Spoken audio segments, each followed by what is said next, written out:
ऐसा होता है कि मेरे साथ ना मुझे मतलब कुछ होने वाला होता है ना, तो पहले से मेरे माइंड में वो चीज़ रात को ही दिखाई दे जाती है। जैसे ही हाल ही में अभी ना पिछले महीने में नवंबर में एक हमारे सामने ही पड़ोसी है, वो ख़त्म होने वाले थे और रात को मैंने सपने में देखा कि मेरा पति मुझे पाकिस्तान ले गया और मैं वहाँ राम का नारा लगा रही हूँ, और जबकि वहाँ राम मंदिर है या नहीं, मैं पाकिस्तान में नहीं की, मुझे नहीं पता।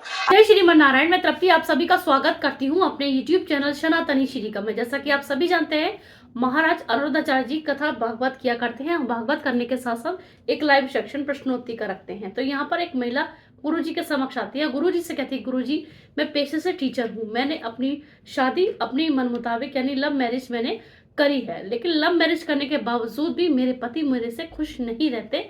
वो ऐसे सवाल गुरुजी से करती है। साथ ही पूछती है कि मुझे ऐसा क्या करना चाहिए जिससे मेरे पति खुश रहें। साथ ही वो कहती है कि गुरुजी जो घटना होने वाली होती है वो उसका आभास मुझे पहले से ही हो जाता है, तो ऐसी स्थिति में मेरा मार्गदर्शन करिए कि मुझे क्या करना चाहिए और कैसे करना चाहिए। तो इस पर गुरुजी इनको क्या समझाते हैं आगे हम इस वीडियो में देखने वाले हैं। वीडियो बहुत ही इंटरेस्टिंग है, साथ ही ज्ञानवर्धक है। वीडियो को पूरा देखिएगा, स्किप मत कीजिएगा, क्योंकि बहुत सारी ऐसी जानकारी है जो हमें इस वीडियो के माध्यम से मिल सकती है। तो हम बिना देरी करे शुरू करेंगे आज का भक्ति में ये है वीडियो। नाम ज्योति है और मैं बल्लमगढ़ से आई हूँ। मेरा एक सवाल है कि जब भी कई बार ऐसा होता है कि मेरे साथ ना मुझे मतलब कुछ होने वाला होता है ना, तो पहले से मेरे माइंड में वो चीज़ रात को ही दिखाई दे जाती है। जैसे ही हाल ही में अभी ना पिछले महीने में नवंबर में एक हमारे सामने ही पड़ोसी है, वो ख़त्म होने वाले थे और रात को मैंने सपने में देखा कि मेरा पति मुझे पाकिस्तान ले गया और मैं वहाँ राम का नारा लगा रही हूँ, और जबकि वहाँ राम मंदिर है या नहीं, मैं पाकिस्तान में नहीं की, मुझे नहीं पता।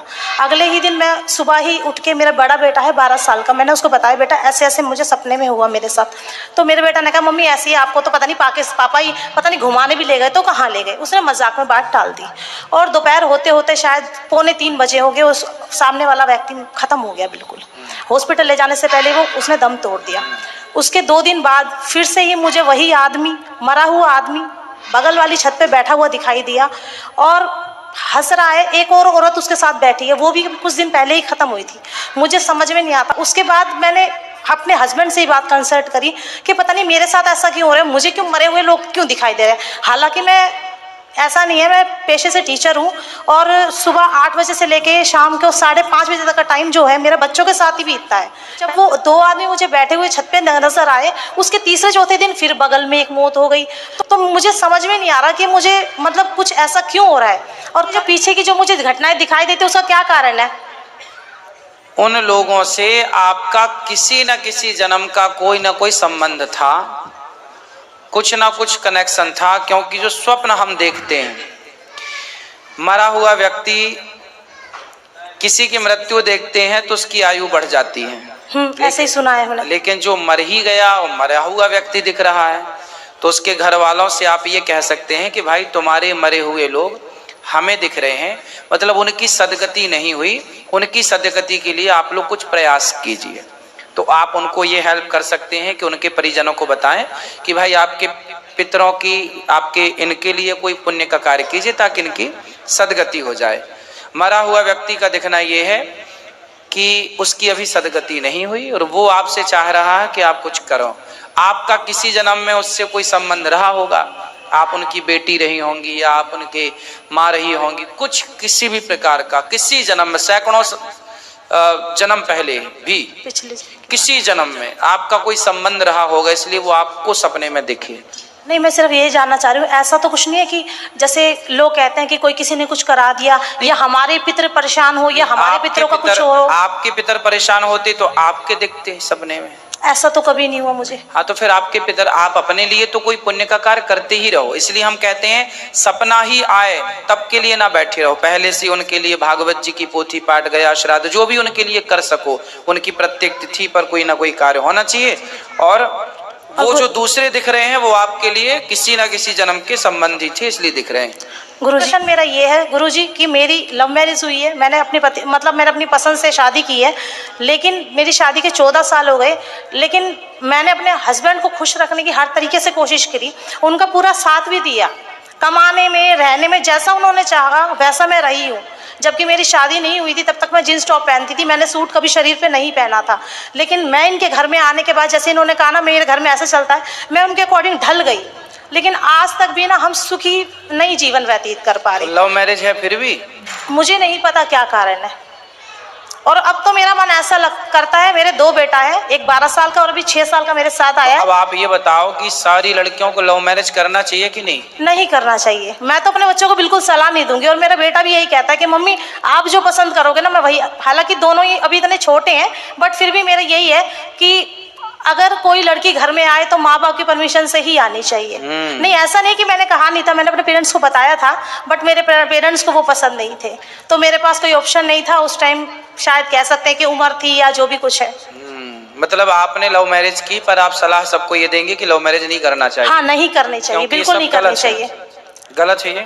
हाँ, और लेकिन अब पता नहीं जब से ना मतलब 1-2 साल से हुआ, अब तो मुझे ऐसा लगता है मतलब भजन कीर्तन अब मेरे गली वली में होता है ना, तो चाहे मैं 10 मिनट के लिए जाऊँ मैं जाती जरूर हूँ। और है ना, मेरा मन बिल्कुल ऐसा लगता है सब कुछ छोड़ के और बस भगवान का नाम लूँ। अगर आपकी सलाह मतलब थोड़ी सी अगर परमिशन हो तो मुझे, हाँ भाई, चाहे कोई जॉब दिलवा दो, कुछ भी दिलवा दो, मैं तो यहीं रहना चाहती हूँ, मैं कहीं नहीं जाना चाहती। फिर जिनसे लव मैरिज किया उनका क्या होगा? तो आप अगर प्रवचन अच्छे देंगे, उनके समझ में आ जाएगा तो वो भी भाग आएंगे। अभी तो उनको तो देखो, आप भगा के पहले भी ले जा चुकी हो, तो भगा के यहाँ ले आओ। हाँ, वही तो कह रही हूँ। हाँ, तो कुछ तो ऐसा करो गुरुजी, जब तो मैं आई हूँ आपके पास। एक बार उनको यहाँ ले आओ भगा के, चलो वृंदावन, और यहाँ यदि आ गए भाग के तो फिर यहाँ से बिहारी जी उनको कहीं भागने नहीं देंगे, पकड़ के रखेंगे। नहीं, मुझे कुछ एक छोटा सा प्रश्न और है। आपने हमेशा कहा है कि पति को परमेश्वर मान के रखो, और हर औरत, हर सास कहती है अपनी औरत बहू से कि सीता बन के दिखा, पर अपने बेटे से यूं क्यों नहीं कहती कि तू राम बन, रावण की तरह मत बिहेव कर? ऐसा क्यों है?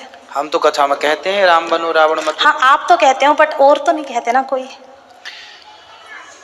देखो, तो अगर पति अगर गलती करता है तो पत्नी को क्या करना चाहिए, मुझे ये बताइए बस सबसे पहले। अगर पति ने एक गलती की, पत्नी ने माफ़ कर दी, फिर दोबारा गलती की, फिर माफ़ कर दी, ऐसे ही अगर 5 से 7 बार उसने गलती की और पत्नी ने माफ़ कर दिया, तो अब उस पत्नी का क्या कर्तव्य है कि उसे क्या करना चाहिए? उस पति के साथ ही रहना चाहिए, गलती करते रहो, माफ़ करते रहो, या फिर कोई और सॉल्यूशन है? जहाँ अरेंज मैरिज होती है, जहाँ लड़की बढ़िया तरीके से जाती है शेरनी की तरह, बारात लेके आता है दूल्हा, तो वो लड़की तो थोड़ा आंख भी दिखाए तो पति को थोड़ा सुनना पड़ता है, क्योंकि वो दबंग है, उसकी तो सुनेगा, लेकिन आपकी नहीं सुन पा रहा है वो, क्योंकि आप भाग के गई हैं। समझो इस बात को, वो जो आप भाग के चली गई, नहीं तो वो जो गलती हुई वो तो हुई, लेकिन अब उस चीज का क्या सॉल्यूशन हो सकता है? उसका दंड, अभी उसका दंड है, ये जो आपको मिल रहा है उसका दंड है। तो इसके लिए क्या कर सकते हैं, कोई सॉल्यूशन? अब इसका सॉल्यूशन क्या है? चुप रहो। वैसे भी शादी आपने तरीके से की, मतलब जो लड़कियां, नहीं, मैं सिर्फ ये कहना चाह रही हूँ, अरेंज और लव मैरिज की तो बात ही नहीं है, मैं सिर्फ इतना पूछना चाह रही हूँ कि जैसे पति को परमेश्वर का आपने उपाधि दी है, और आपने काफी, मैं इससे सहमत भी हूँ, ऐसा नहीं मैं सहमत नहीं हूँ। हमने उपाधि नहीं दी, भगवान शास्त्रों ने उपाधि। हाँ, शास्त्रों ने उपाधि, हमने तो आपको देखा ना बोलते हुए, तो हम तो ये कहेंगे हाँ हमारे गुरु ने हमें ये बताया है, चाहे हमने नाम दंड नहीं लिए। तो आपके देखो पति को ले आना, उनको हम बहुत तरीके से समझाएंगे। आपको क्या समझा? देखो, आपको समस्या तो आपके पति से है, और जिनसे समस्या वो आते तो मैं उनको ठीक करके भेजता आज ही, कल नहीं, आज तुरंत। लेकिन आप ऐसा करिए कि आप पति की हर बात को, जो आपको गलत लगे, रिश्ते चलाने के मैं बहुत सारे फॉर्मूले देता हूँ, एक फॉर्मूला आपको दे रहा हूँ कि जो बात आपको पति की बात अच्छी ना लगे, उस बात को आप इग्नोर कर दो। एवरी टाइम इग्नोर हो सकता है, कभी कभी ऐसा होता है कोई बात नहीं इग्नोर हो जा सकती, फिर भी 99% इग्नोर करो। एक आध बात पे आप कभी देख लो जो आपका मन हो, लेकिन बाकी बातें बोलने से भी क्या फायदा? बताओ ना, कुत्ता भौंके तो क्या हम भी उसकी तरह भौंकने लग जाएं? एक तो ये है कि वो भौंक रहा है तो हम भी भौंके, एक तो ये है अरे कुत्ते ही तो हैं, तो चलो आगे बढ़ो, कहाँ ध्यान दें? तो आगे बढ़ने में भलाई है, तो आगे बढ़ने में, रुकने में कहाँ? रुक जाए गंगा का पानी तो रुका हुआ गंगा का पानी भी गंदा हो जाता है, बहता हुआ पानी ही शुद्ध माना जाता है, इसलिए बहते रहो आगे की तरफ। थैंक यू सो मच गुरुजी। आपको आज की वीडियो देखा आपने, यहाँ पे गुरुजी ने कितने अच्छे तरीके से समझाने का प्रयास किया है इस महिला को कि आपको क्या करना चाहिए। तो आपकी क्या राय इस बारे में? आप अपनी राय हमेशा की तरह कमेंट सेक्शन में रख सकते हैं। इसी तरीके की वीडियो के साथ हम जल्द मिलेंगे, तब तक कमेंट्स में लिखना ना भूलें। हरे कृष्णा।